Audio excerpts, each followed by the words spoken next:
ପଲ୍ଲବୀ କହିବେ, ଯଦି ମାମାଙ୍କର ଏହି ଇଚ୍ଛା ତାହେଲେ ମୁଁ ବି ଶପଥ କରୁଛି, ଯେଉଁ ପର୍ଯ୍ୟନ୍ତ ଶମ୍ଭୁ ନାୟକ ମର୍ଡର କେସ୍ରେ ଆଦର୍ଶଙ୍କ ମୁଣ୍ଡରେ ଲାଗିଥିବା ବଦନାମକୁ ମୁଁ ସମ୍ପୂର୍ଣ୍ଣ ରୂପେ ଲିଭେଇ ନ ଦେଇଛି, ସେ ପର୍ଯ୍ୟନ୍ତ ମୁଁ ଏ ଘରେ ମୋ ପାଦ ରଖିବିନି। ମୁଁ ଏବେ ହିଁ ଏ ଘର ଛାଡ଼ି ଚାଲି ଯାଉଛି।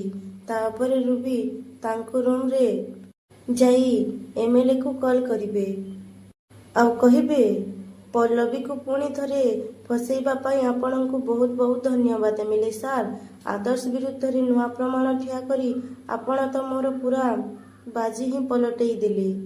ମୁଁ ତ ଭାବିଥିଲି ବୋଧହୁଏ ଏ ଘରେ ମୁଁ ଆଉ କେବେ ମୁଣ୍ଡ ଟେକି ଠିଆ ହେଇପାରିବିନି।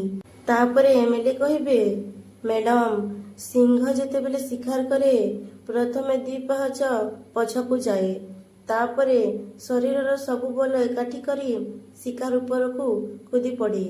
ବହୁତ ଦିନ ପରେ ଏଇଟା ମୋର ପ୍ରଥମ ଚାଲ ମ୍ୟାଡାମ। ଏବେ ମୁଁ ଆଦର୍ଶ ଆଉ ପଲ୍ଲବୀ ଉପରେ ଡାଇରେକ୍ଟ ଆଟାକ୍ କରିପାରିବିନି, କିନ୍ତୁ ସିକ୍ରେଟଲି ମହାପାତ୍ର ଖାନଦାନକୁ ମୁଁ ଏମିତି ବରବାଦ କରି ଚାଲିବି। ତାପରେ ରୁବି କହିବେ, ଥ୍ୟାଙ୍କ ୟୁ ଏମଏଲ୍ଏ ସାର୍। ଆପଣଙ୍କ ଏଭଳି ପୁଣ୍ୟ କାମ ପାଇଁ ଆପଣଙ୍କୁ ବହୁତ ବହୁତ ଧନ୍ୟବାଦ। ତାପରେ ନୀଲମ ସବୁ କଥା ରୁବିର ଶୁଣୁଥିବେ।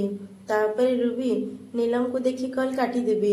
ତାପରେ ନୀଲମ କହିବେ, ମୁଁ ଏସବୁ କେବେ ବି ହବାକୁ ଦେବିନି ମାମା, କେବେ ବି ନୁହଁ। ତାପରେ ପଲ୍ଲବୀ ରୁମ୍ରେ ଲଗେଜ ପ୍ୟାକ୍ କରୁଥିବେ। ତାପରେ ଆଦର୍ଶ କହିବେ, ତମେ ଚିନ୍ତା କରନି ପଲ୍ଲବୀ, ଏଇ କାମ ନିଶ୍ଚୟ ହେବ। ଆରେ ମାଙ୍କ ସହିତ ମୁଁ କଥା ହେବି। ମୁଁ ତୁମକୁ ଏଠୁ କୁଆଡ଼େ ବି ଯିବାକୁ ଦେବିନି। ଆଉ ଯଦି ତମେ ଚାଲିଯିବ ତାହେଲେ ତମ ସହିତ ମୁଁ ବି ଯିବି, ଏ ଘର ଛାଡ଼ି ଚାଲିଯିବି। ତାପରେ ମମତା ଆସିବେ ଆଉ ଆଦର୍ଶକୁ କହିବେ, ଆଦର୍ଶ, ତୁ ଠିକ କଥା କହୁଛୁ। ଏମିତି କହି ମମତା ପଲ୍ଲବୀକୁ କହିବେ, ପଲ୍ଲବୀ, ତୋ କଥା ରଖିକି ମୁଁ ଏ ଘରକୁ ଆସିଲି, କିନ୍ତୁ ଏବେ ତୁ ଏ ଘର ଛାଡ଼ି ଚାଲିଯିବୁ। ତାପରେ ପଲ୍ଲବୀ କହିବେ, ସାନମା, ଆପଣ ହିଁ ମୋତେ କୁହନ୍ତୁ, ଆପଣ ଏ ଘର ଛାଡ଼ି କାହିଁକି ଚାଲି ଯାଇଥିଲେ? ନିଜ ଆତ୍ମସମ୍ମାନ ପାଇଁ ନା? ଆଜି ମୁଁ ଆପଣଙ୍କ ଘର ଛାଡ଼ି ଚାଲିଯିବାର ସମୟର କଷ୍ଟକୁ ବୁଝିପାରୁଛି। ଏମିତି କହି ଆଦର୍ଶ କହିବେ, ଆଦର୍ଶ, ତମେ କୁହ, କେତେଦିନ ମୁଁ ନିର୍ଲଜ୍ଜଙ୍କ ଭଳି ଏ ଘରେ ଏତେ ଅପମାନ ସହି ପଡ଼ି ରହିବି? ମଣିଷର ସହିବାର ବି ଗୋଟେ ସୀମା ଥାଏ ନା? ତା ଛଡ଼ା ମୋତେ ସବୁଦିନ ପାଇଁ ଏ ଘର ଛାଡ଼ି ଚାଲି ଯାଉନି। ମୁଁ ସବୁଦିନ ପାଇଁ ଏ କେସ୍ରୁ ତୁମକୁ ନିର୍ଦ୍ଦୋଷ ପ୍ରମାଣିତ କରିସାରିଲା ପରେ ପୁଣି ଥରେ ଏ ଘରକୁ ଫେରି ଆସିବି। ତାପରେ ଆଦର୍ଶ କହିବେ, ହଁ ତ, କିଏ ତମକୁ ମନା କଲା? ଆଉ ସେଇଥିପାଇଁ ମୁଁ ବି ତମ ସାଙ୍ଗରେ ଯିବି। ତାପରେ ପଲ୍ଲବୀ କହିବେ, ନାଇଁ, ତମେ ଯିବନି। ଦାଦିମା ଏଠି ଅଛନ୍ତି, ସାନମା ଏଠି ଅଛନ୍ତି, ତେଣୁ ପୂଜା ସରିବା ପର୍ଯ୍ୟନ୍ତ ତମେ ଏଇଠି ହିଁ ରହିବ। ତାପରେ ଆଦର୍ଶ କହିବେ, କିନ୍ତୁ ପଲ୍ଲବୀ। ପୁଣି ପଲ୍ଲବୀ କହିବେ, ମୁଁ କହିଲି ନା ଆଦର୍ଶ, ତମେ ଏଠୁ ଯିବନି ମାନେ ଯିବନି, ତମେ ଏଇଠି ରହିବ। ଏମିତି କହି ପଲ୍ଲବୀ ତାଙ୍କ ଲଗେଜ ଧରି ତଳକୁ ଯିବେ। ତାପରେ ନୀଲମ ରୁବିକୁ କହିବେ, ମାମା, ମୁଁ ତୁମକୁ ପୁଣି ଥରେ କହୁଛି, ତମେ ମାୟା ଆଣ୍ଟିଙ୍କୁ କନଭିନ୍ସ କରାଅ, ସିଏ ପଲ୍ଲବୀକୁ ଅଟକାନ୍ତୁ। ନାଇଁ, ଯଦି ସେ ଚୁପ୍ ରହନ୍ତି ଆଉ ପଲ୍ଲବୀ ଏ ଘରୁ ଚାଲିଯାଏ ତାହେଲେ? ତାପରେ ରୁବି କହିବେ, ତାହେଲେ କ'ଣ କରିବୁ ତୁ? ହଁ, କ'ଣ କରିବୁ ତୁ? କର, ତୋର ଇଚ୍ଛା ଯାହା ହଉଛି ତୁ ସେଇଆ କର। ପଲ୍ଲବୀକୁ ତୁ ସପୋର୍ଟ କରୁଛୁ ବୋଲି ମାୟାକୁ କହି ତତେ ବି ମୁଁ ଏ ଘରୁ ବାହାର କରିଦେବି। ଏମିତିରେ ବି ତୁ ମୋ ଝିଅ ନୁହେଁ, ମୋ ଶତ୍ରୁ ବୋଲି ନିଜକୁ ପ୍ରମାଣିତ କରିସାରିଛୁ। ଆଉ ନିଜ ମାଙ୍କୁ ଛାଡ଼ି ସେ ବୁଢ଼ୀ ପାଖରେ ଯାଇ ବସୁଛୁ। ତାପରେ ନୀଲମ କହିବେ, ମାମା, ମା ଶବ୍ଦର ଅର୍ଥ ଜାଣିଛ ତମେ? ତମେ ମା ନୁହଁ, ମା ନାଁରେ ଗୋଟେ କଲଙ୍କ।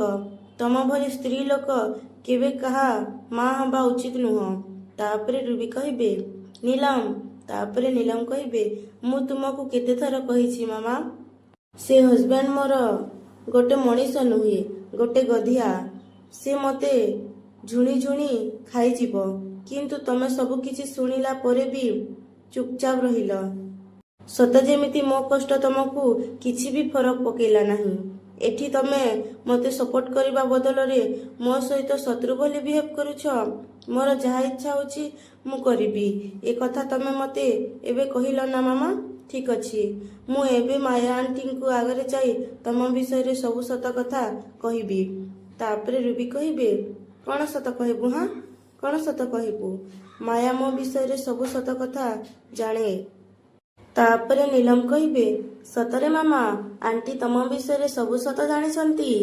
ମାମା, ତମେ ମାୟା ଆଣ୍ଟିଙ୍କ ପ୍ରତି, ତାଙ୍କ ସମ୍ପତ୍ତି ପ୍ରତି, ଆଉ ତାଙ୍କ ଲାଇଫରେ ତାଙ୍କୁ ଯାହା ସବୁ ମିଳୁଛି ସେସବୁ ପ୍ରତି ତମେ ଜେଲେସି କରୁଛ, ଈର୍ଷାରେ ଜଳୁଛ ତମେ।